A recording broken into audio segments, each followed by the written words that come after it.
It's time for the season premiere of Doom Patrol. What's up, YouTubers of the world? MegaGeek Mixer here. I'm sorry I'm keeping my voice down low, guys. I got guests here and they're sleeping, so I'm keeping my voice down here as I'm doing this video. It's very late at night, so sorry that the voice has got to be low. But I gotta say, Doom Patrol was awesome. The season premiere, the first episode was beautiful. I loved it. It's pretty much like a 10 out of 10 or a 5 out of 5, whichever way you want to look at it, guys. It is completely awesome. Just like pretty much a minute or two into the show, you are already invested in it. Yeah, like a minute or two in the show, I was already mesmerized by it. And I stayed mesmerized by it all the way through when I first saw that episode before I watched it along with people in the DC Universe streaming app. It was amazing. Like, first off, the narration from Mr. Nobody, Modern, he was awesome. I mean, there was a few times he even broke the fourth wall, and it worked out well. But what really showed here is when he was narrating, it was showing how dark and how horror it was. And here's the thing. It was just straight up right there. You could tell it was going straight into adult content and it wasn't shying away from anything it was showing off for there. And the dark sarcasm Mr. Nobody was making during those whole narrations, man, it just made you get scared and more scared and just being like, oh, I got a bad feeling about this. I got a super bad feeling about this. I mean, seriously. Then from there to knowing about Cliff. Now, first off, this was mostly us looking at things from Cliff's eyes. Well, more Mr. Nobody's side, but also Cliff's side of the story, because it mostly focused on him and the fact of how the accident happened that made him become Robot Man. And let's just say, yeah, Cliff, he and his wife didn't have a good marriage going on there. Not really to say that's a surprise and everything. I mean, just I guess you could say just by the fact of who each of these guys were before they became who they are, such as Robot Man, Elastigirl, and Negative Man.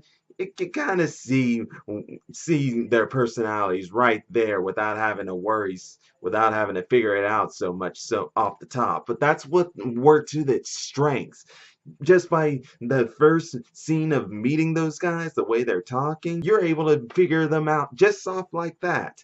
Now, the only part I probably didn't figure out until they later show was Larry, but I'm going to get to that here in a few minutes. Right now, let's just talk about Cliff first off, since this episode was mostly seeing things through his eyes, through how he was having to adjust, getting in an accident, and then waking up to know he's a robot man and 7 years had passed and to know that he was being lied to by the chief.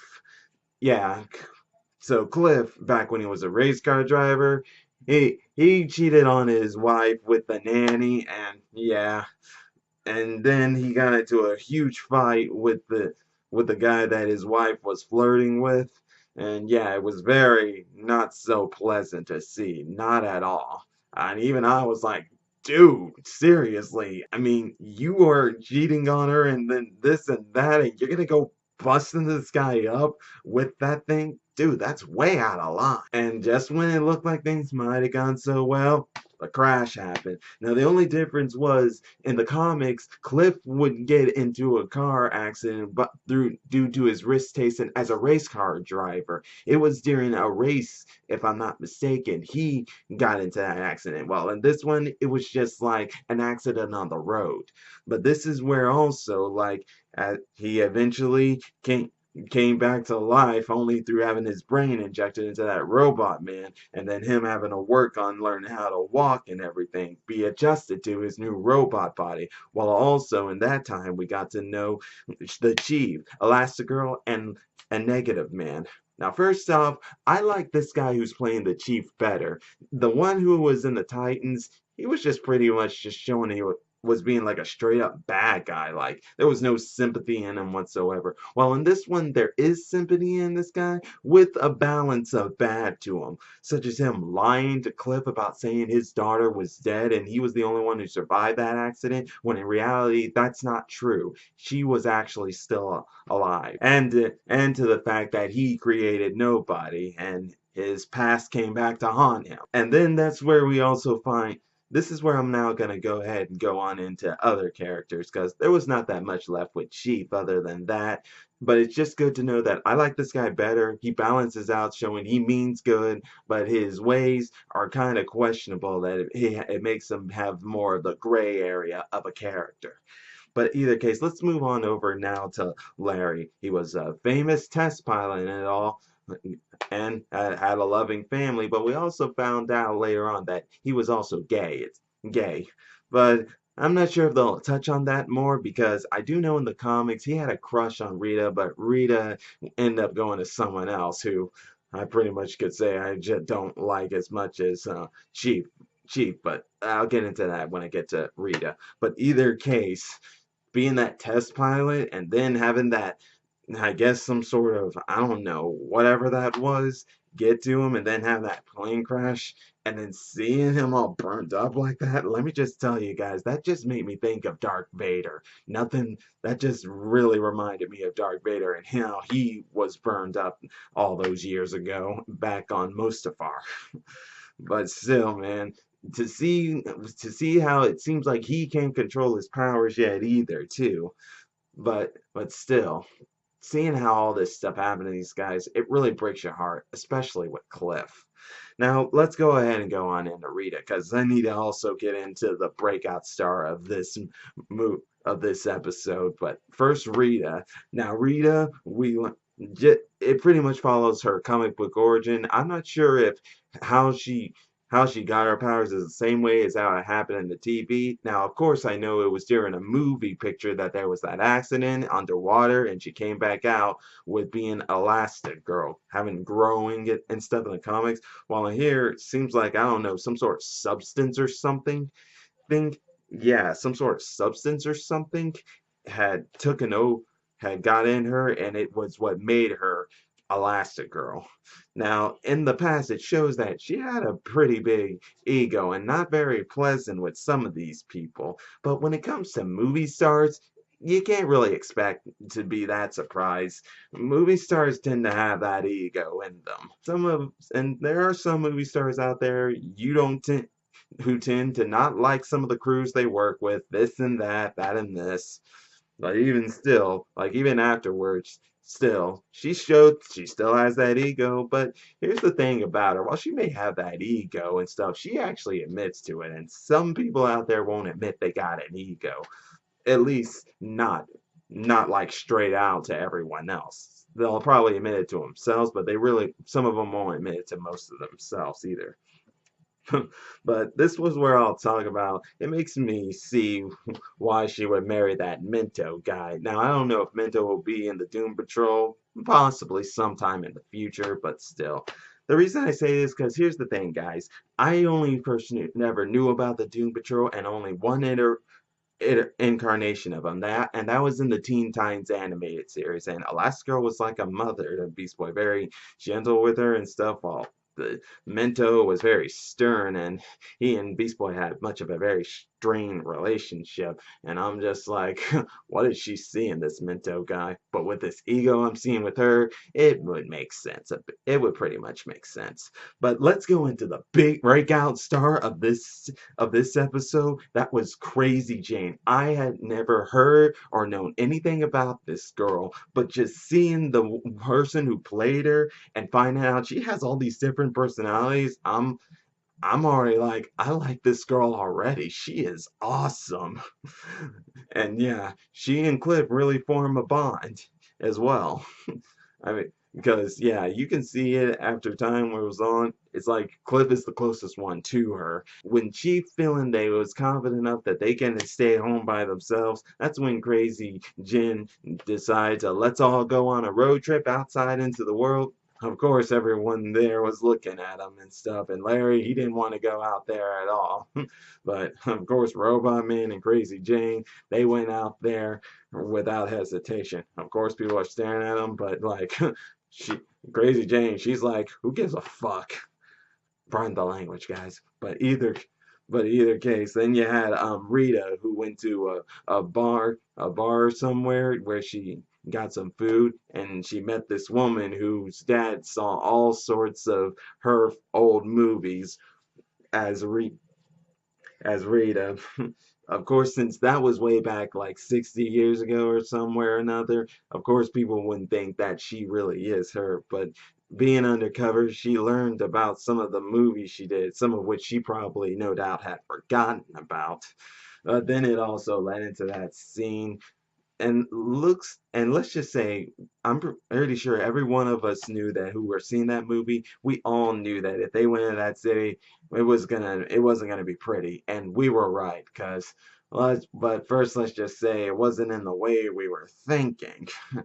Because eventually, poor Rita, she couldn't control her powers, and then she became some sort of blob monster and started causing terror around the city and everything. Of course, Robot Man was able to stop her. At first, they couldn't. It's like she couldn't control the power at all.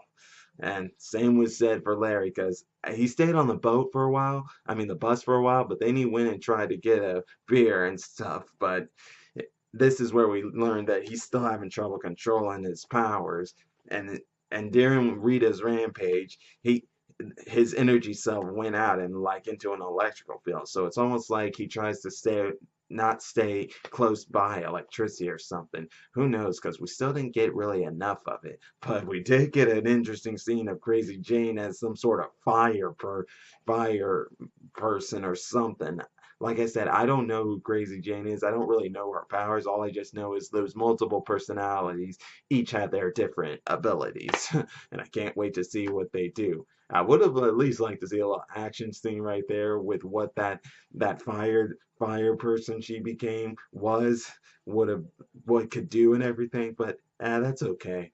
But in either case, Robot Man was Cliff was able to stop Rita, and let me just say the special effects when they showed how Rita's still in that blob form, but we got to see some of her eyes and telling her they want to go home. Great effects. Pretty much the entire set with everything. The effects were amazing, guys. Like they put a lot of effort into the budget of this. Now, Titans did that too, but I don't think we can all deny the CG and stuff here is way better than what we have. I mean, Beast Boy and the Titans, his CG as the tiger, it's great. It's really great for the low budget they were having for some of these TV films and stuff. It worked out great. It really did. But this one right here, oh man, the CGI they did for when Rita was in that blob form, that was way better. And then the CGI for Mr. Nobody at the end of this episode, that is insane. And then at the beginning, awesome, man. Completely awesome. Oh man, that was amazing. But either case, they eventually went back home. Chief wasn't happy, but that's because Mr. Nobody was finding out where they were. But then again, some tells me he knew where they were all along. And then it got to the point where they were all gonna run away. But Robot Man, being more of the hero guy, wanted to protect the townspeople. He didn't care if they would be looked at as misfits or not. He wanted to protect them, and he was not backing down. At first, all the others were just going to run away, but Crazy Jane, with her having formed a bond with Cliff, wanted to go back and help, and Rita wanted to help, and because if there's one thing I'm sure y'all notice is that anything Rita does, Larry does. Now in the comics, Larry has a crush. Like I said, I think I said Larry has a crush on her in the comics, but she goes to Minto. But maybe that's why he continues to listen to her, or more like he can't since he's outnumbered, he's like, oh, fuck it, fine, I'm going. I did love that shot, though, of the all four of them standing together, trying to take on whatever was coming to them. I don't know exactly what Mr. Nobody's powers is, and is that goat a part of that power? Because that was some weirdness right there with that goat. Get ass and then the message. Wow. But I'm guessing this nobody has the power to mess with reality or something. I don't know. But either way, that was pretty much the episode, guys. And these characters, the special effects, the narrative, and the intense thrill you kept getting of knowing something bad was about to happen, and how hard you could feel the horror feels coming from when Martin was narrating. Amazing stuff, guys. Great episode. 5 out of 5. But I would definitely love to know your guys' thoughts on it. Was it good? Were there some negatives about it? Let me know in the comment section down below. And if you're enjoying my videos, click that subscribe button, hit the bell icon to be notified when I make more videos. Till then, Mega Geek Mixer signing out. Bye!